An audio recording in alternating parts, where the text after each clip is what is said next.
Hello students, welcome back to Akshar online classes and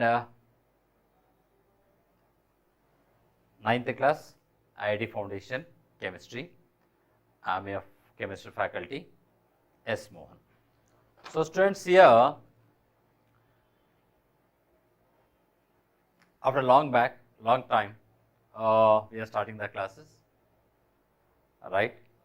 So in the previous days you missed some classes and those classes were recorded, and hope you might have watched those videos.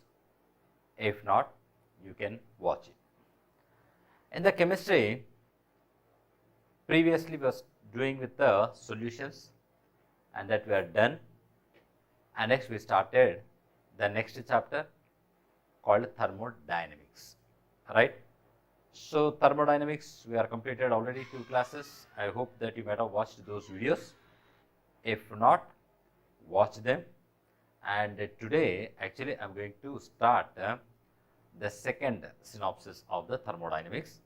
But before that, briefly let us discuss about the thermodynamics.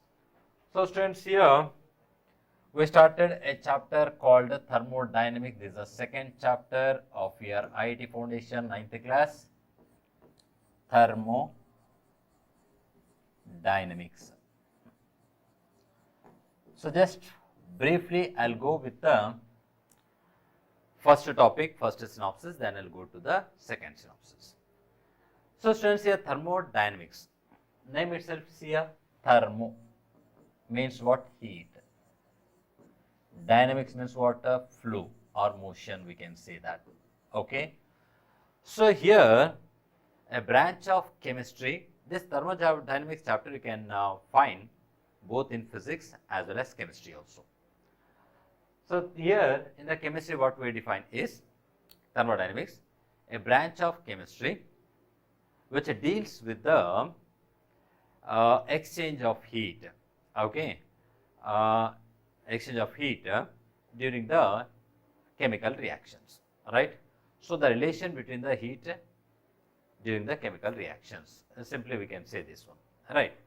So in the thermodynamics, in the first topic, first synopsis, we discussed so many things, and those are all basic terms like system, surroundings, universe, macro variables, micro variables, and thermodynamics variables, state functions, and adiabatic, isothermal, like this so many processes we discussed.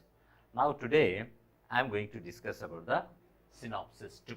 Okay students, so synopsis 2, if you have a material you can open the page number 83. Okay, so in the page number 83 we have a synopsis 2, and in that the first topic is internal energy.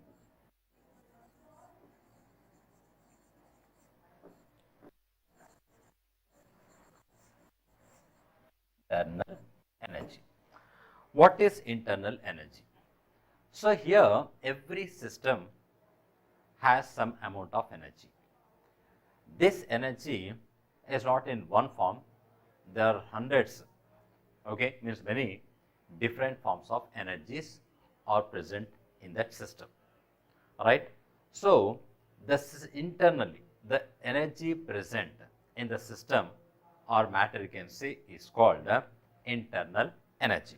So see, every system that contains some quantity of matter, system is what we are discussing about, some matter, consists some quantity of matter associated with a definite amount of energy, associated with a definite amount of energy, and this is called internal energy, right?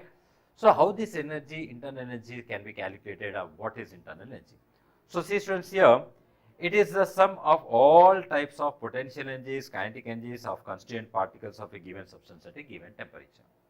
So here you think already, I know that I think that you know about the potential energy, kinetic energy. So like there's so many types of energies you might have studied. So the sum of all these energies of a matter is called internal energy. Is this clear? And generally, internal energy is denoted by E. Okay. So, internal energy is denoted by E. Right. So, now let us see the characteristics of internal energy. So, internal energy comes under the extensive property. See students, once you see in the previous videos, here we discussed already about the intensive and extensive property. Okay. So, here this comes under the extensive property, and the change in the internal energy does not depend on the path by which the final stage is recorded. So, here also we discussed about the path function, in the previous videos. So, path function means what? If we have one system and its conditions like temperature T1, volume V1, pressure P1, okay, at initial stage, and then for example due to some work is done or change in the temperature or change in the pressure, whatever it may be. So, the state is changed, and the state is changed like pressure is P1 to P2, volume is V1 to V2, temperature is T1 to T2. Like this, here the system path, okay. So, it's changed from one condition to other condition. So, the change in internal energy, so when it changes from one condition to other condition, so you can say that the change in the internal energy does not depend on which path. It does not depend on which path, okay, it is reached a final, okay. It depends only, okay, what is the final internal energy, what is the initial internal energy, that's all. In which path it has reached, that is no way concerned to this, okay, internal energy. And there is no change in the internal energy in the cyclic process. So, cyclic process also we discussed. For example, a system is there, this is a system, okay, and this is a system, and this system at okay, this we take the A, and let you think here pressure is P1, volume is V1, T1 is T1, right. Now, it underwent some changes. So, this is path B, and it is changed to P2 and V2 and T2. Then what again it is changed its okay conditions. So, it's changed to P3, V3 and T3, okay. And now again the conditions are changed, okay, that's P4 and V4 and T4 like this. Now, from here again it's reaching to the initial position, okay. So, it is changing means P1, V1, T1 to P2, V2, T2, and then P2, V2, T2 to P2, P3, V3, T3, and like this, and again it's coming to its original condition. That's what P1, V1, T1. So, here what was its internal energy? For example, if you think this is internal energy E1, here the internal energy is E2, the third stage internal energy is E3, and the fourth stage the internal energy is E4.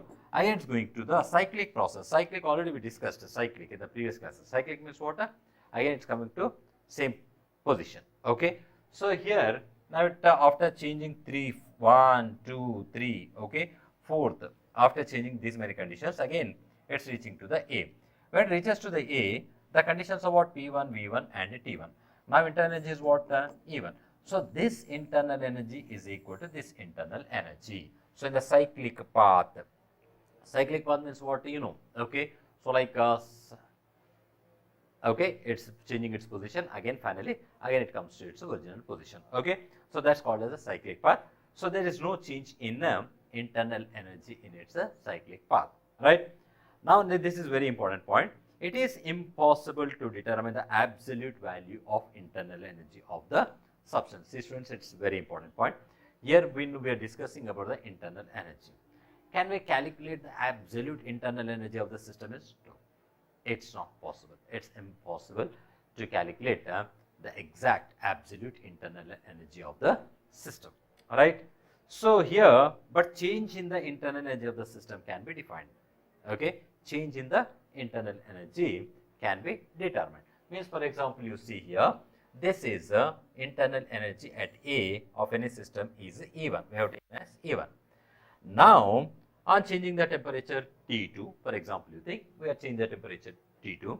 then the pressure is changed to P2, volume is changed to V2. Now the stage it reached to B.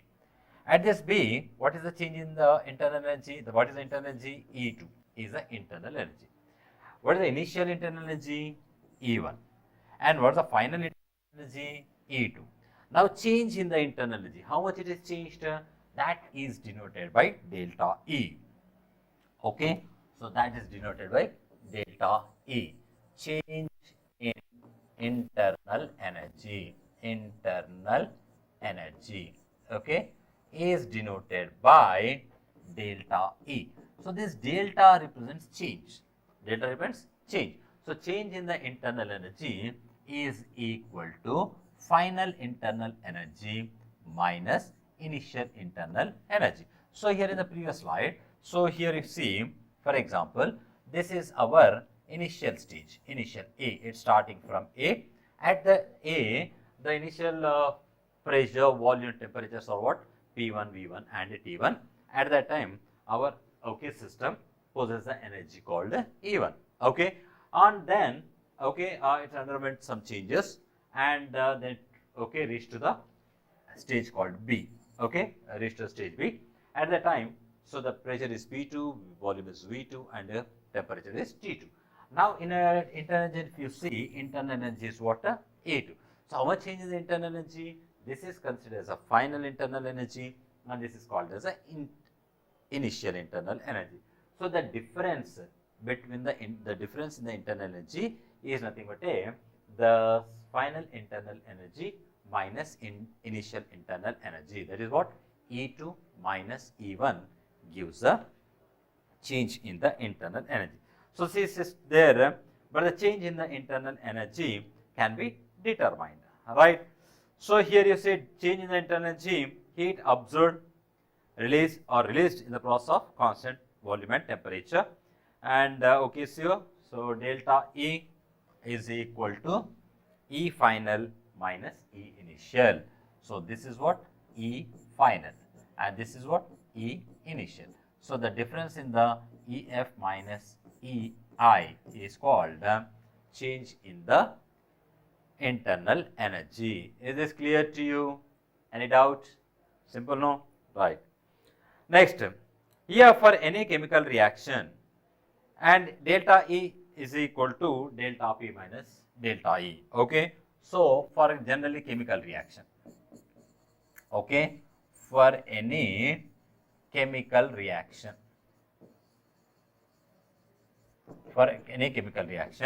delta E is equal to EP minus ER. What is EP and ER? Okay, delta E, you know that, change in the internal energy. What is EP? Internal energy of the products. And what is ER? Internal energy of the reactants. You know, chemical reaction means what? Some reactants, combine to form a product, or one reactant can decompose us into two or more products. So here, when the chemical reaction is taking place, whatever the chemical substances are taking part in the chemical reactions are called reactants, that you know. Okay, and whatever the new substances are formed after the reaction are called the products, right? Now reactants will have some internal energy, so that is ER. Okay, so internal energy of the reactants. Then when the new substances are formed, then they will also have some internal energy.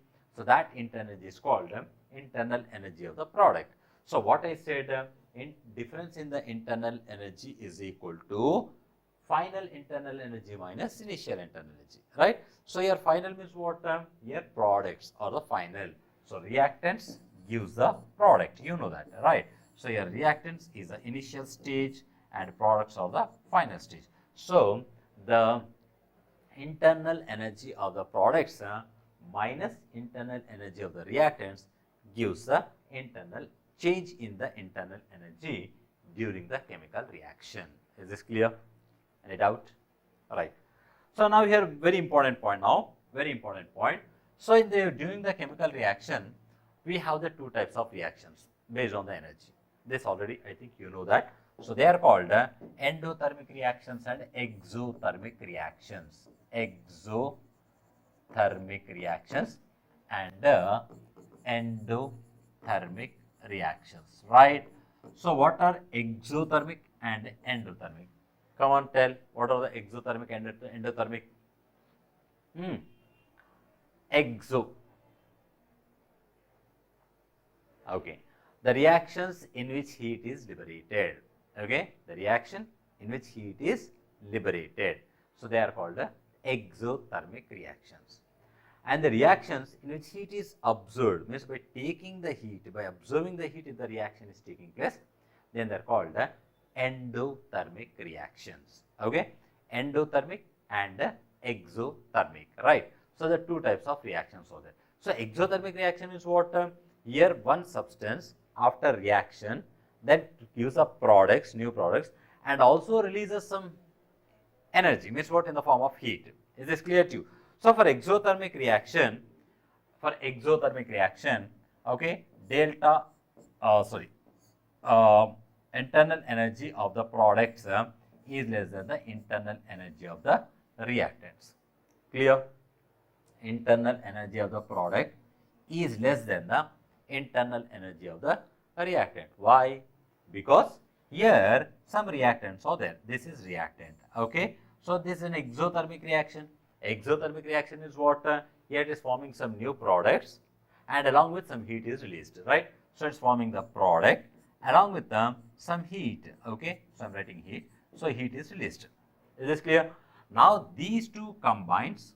Okay. The total energy of these two is equal to this one. Is this clear? So heat is released. So the meaning is what?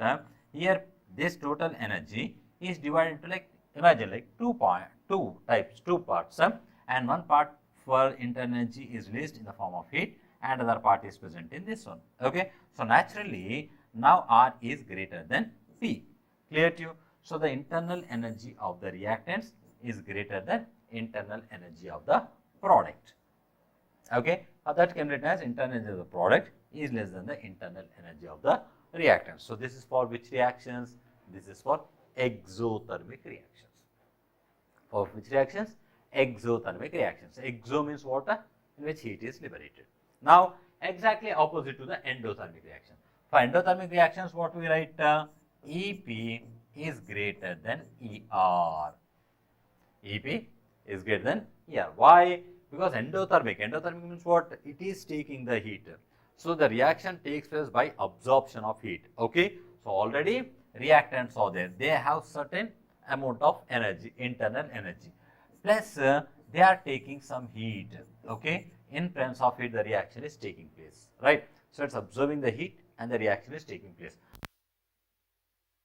This is exothermic and endothermic. Right. Now let us come to the next topic. Next topic is the heat. What is the next topic? Heat. You know the heat. What is meant by heat? How can you define the heat? Heat is nothing but a form of energy. Yes or no? It is nothing but a form of energy, one type of energy, right? But here what we define here, heat is, it's a disorder form of energy. What is called a disorder form of energy. Why disorder form of energy? I'll explain. Okay. Acha, one more definition is also there. You can see here, the quantity of energy which flows between the system and its surroundings on account of temperature difference. Okay. So here you see, heat is nothing but the transfer of energy from system and surroundings. Okay. System is what on which we are studying. Okay. That is called as the system. Okay.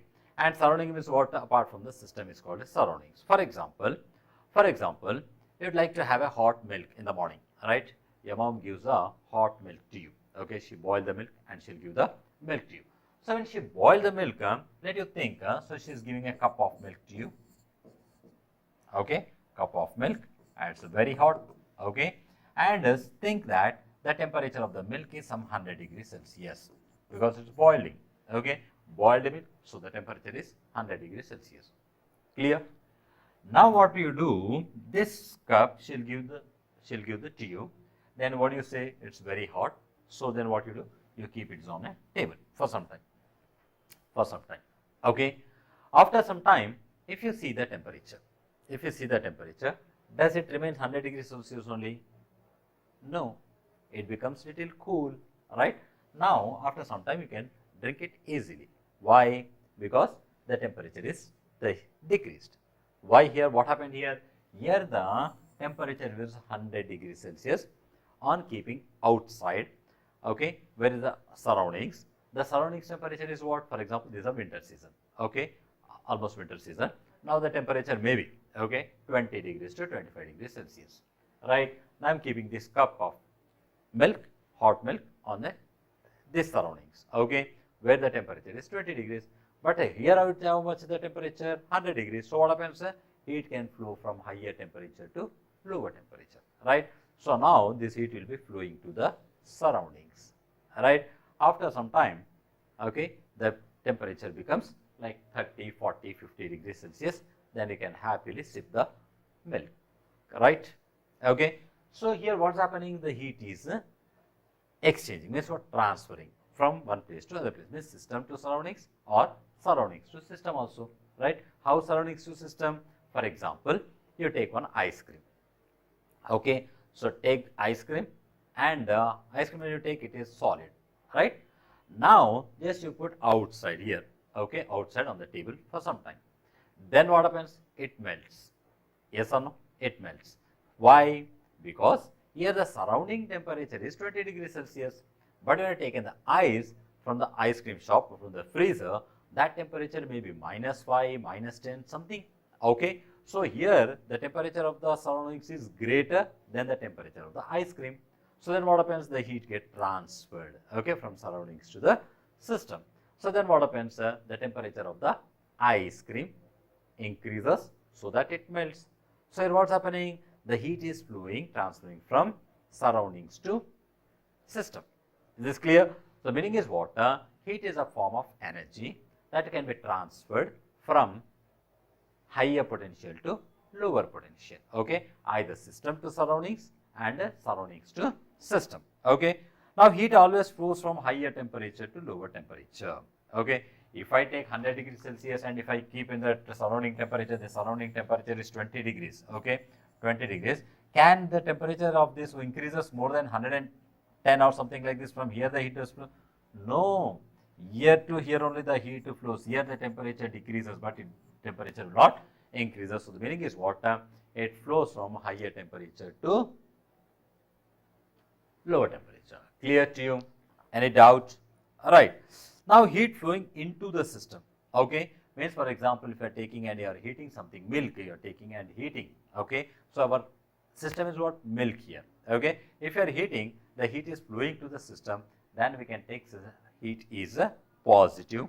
And if the heat is flowing out of the system, just now I told you, if you keep outside 100 degrees Celsius, it's going okay away. The temperature is decreasing, so this can be taken as negative. Acha, one important point here. I told you that why it is called a disorder. Why it is called as a disorder. So say students, a disorder because the temperature will not be a uniform. Okay, the heat may not be uniform generally. Okay, for example, you take. Okay, I am taking the milk here. Okay, first your mom take the milk in one vessel. No, so this is a vessel. In this she has taken the milk, right? So she has taken the milk. This is a milk. Try to understand here. Milk. Now the temperature of the milk. For example, think temperature of the milk is 25 degrees Celsius, right? Now she started heating. She started heating. Okay.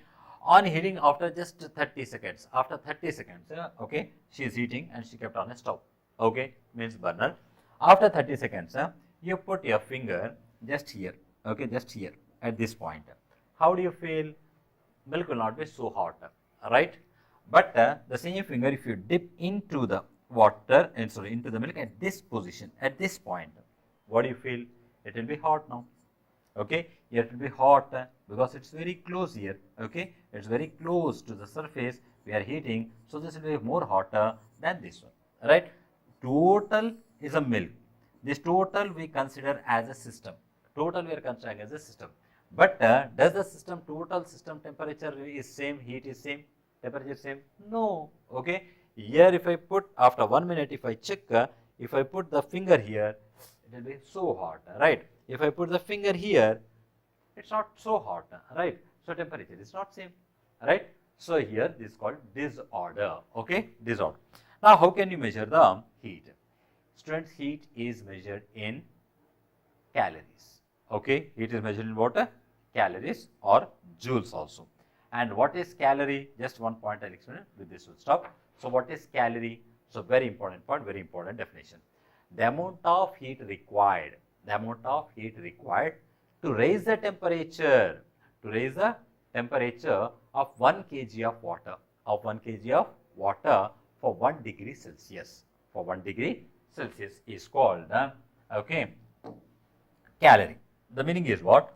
For example, here I am taking one beaker, okay, this is a beaker, and this beaker I am taking 1 kg of water, and here calorie to increase the temperature, to raise the temperature of 1 degree of water at different stages, it will take slightly differs.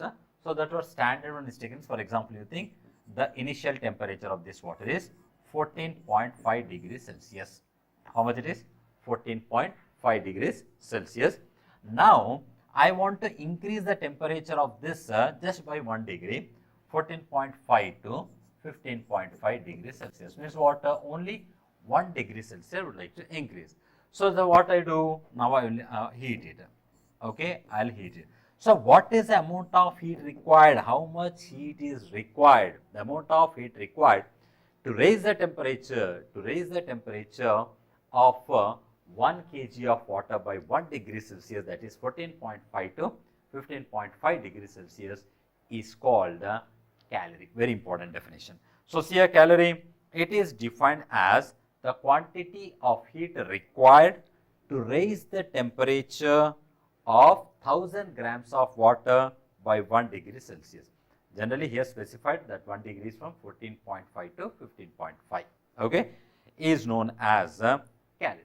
Clear to you? So that is about this one, right? So with this we'll stop, student, here.